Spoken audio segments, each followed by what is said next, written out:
All right, so just a real quick video here to follow up with some of the body work and little body pieces. This center piece, the white one, I had to put on before the big blue fender, and I just finished installing this center piece in the video where I installed that Switch Pro in it. So that's already in, but the rest of these things back here are all off. And so this is just gonna be real quick. I'm gonna put these things on and then I'll slide that roof on top as well. One thing that is kind of cool that I did on this car and I did on my old car, if y'all remember the 2016 through 18 Yamahas, the back was different because the radiator was in the front of the car, not in the back. And it had this big long panel. Here's my old back. But it had this big long panel with little metal, like half click, kind of like this, like half turn fasteners.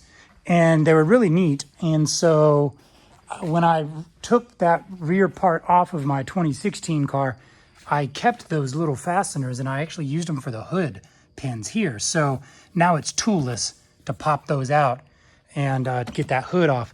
It's not really a big deal because there's not many really connections back there or anything like that. But that's something that I like to do. Unfortunately, I'm out of those pins and I'm not going to buy them because they're like $20 each or something like that. So this hood piece on this car is going to use the factory fasteners, which are the little, kind of like the bodywork. It's the little polished, well, they're polished on this car. What is that, 4mm? Yeah, 4mm Allen head. So I'm going to put those on after I put on the rest of these bolts. There's a couple of 10mm, I believe I need to put on. And so for that, I'm going to use my little impact with a 10mm. And then several of these little plastic type clips. So like here, I'll put this one in right here to start with.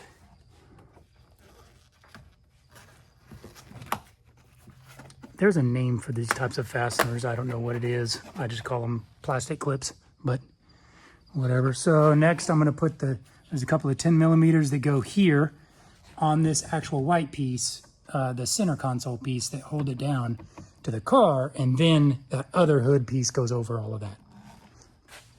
So that's what I'm going to do next.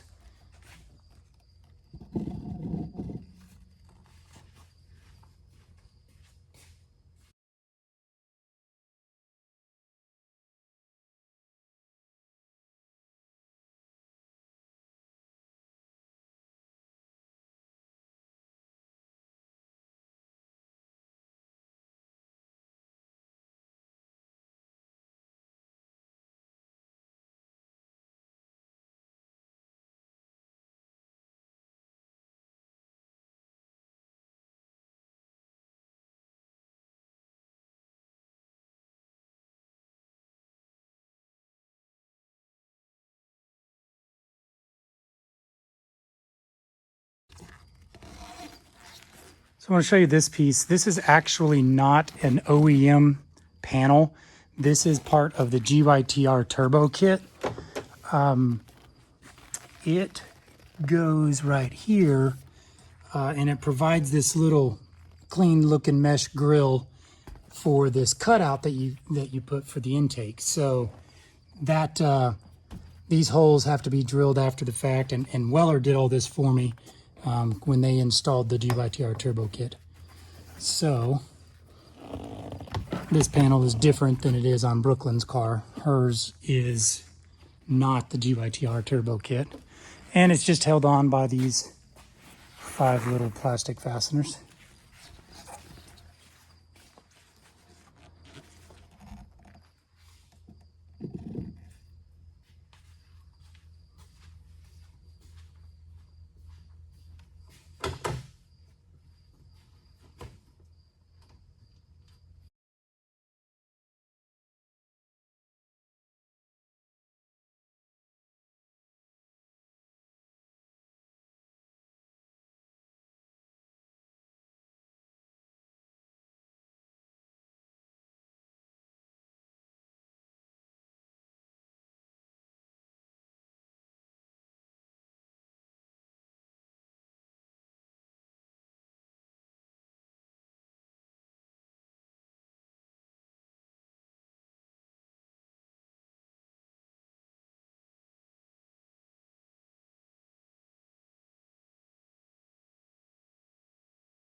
Okay, all those body pieces are on. No real complications here. I would like to give another shout out to Ray with Ray's Car Designs. Couple of things. This cage that he built did a good job of allowing the factory plastic panels for service. This is the oil change, or that's the oil tank, oil fill side. And this is, I think the radiator cap is in there. Those panels can come on and off with the cage on just fine. This panel can go on and off with the cage on just fine. And all of these little, his roof fits nice, and all of these fasteners that he has on the roof are the same size Allen bolt as the rest of these body fasteners on the whole car. I love that. I love that. I'm so happy to see that. And what else? I struggled a little bit getting that GYTR panel on, and but it's good. It wasn't any big deal. A couple of things I have not mentioned so far. I put in an Axia Alloys rear view mirror, and then this dome light is a Dragonfire part. It has two modes. It's just battery powered. It has that down light, and then it has this backlight, and it's removable. It has a hook on it. And it's got a magnet on it. It is extremely handy. It uses like standard AA or AAA batteries. You can use it on the trail for various things. I love it. You can get it from any dealer that sells Dragonfire, including Weller Racing or Rocky Mountain ATV. So I have that in all my Yamahas. They make that in blue or black. I have the black one in Brooklyn's car right there.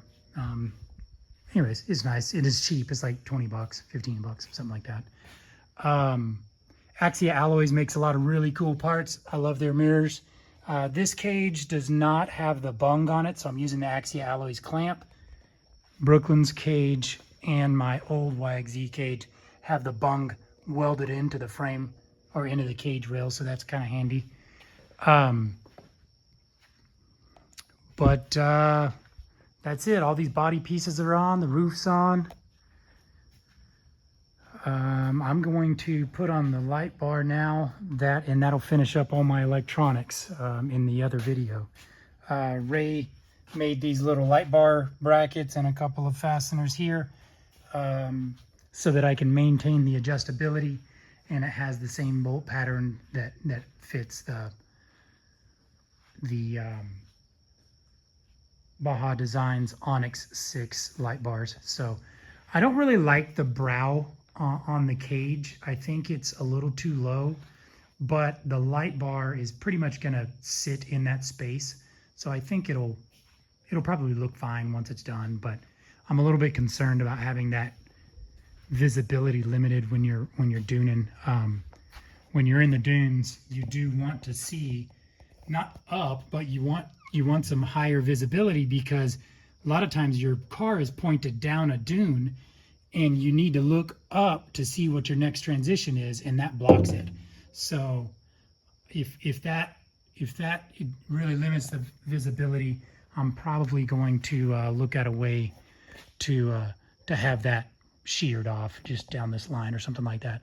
But it's nice. He's got a little drip tray built into it. I had a headliner installed. This is just like a vinyl. Hard to tell the difference because it's almost the same color, but the vinyl ends at that crossbar, so that way it won't rattle, and also it's a nice soft feel. You know what I mean? It's not padded or anything like that. It's just vinyl, so it helps minimize the noise. Okay, that's it for body.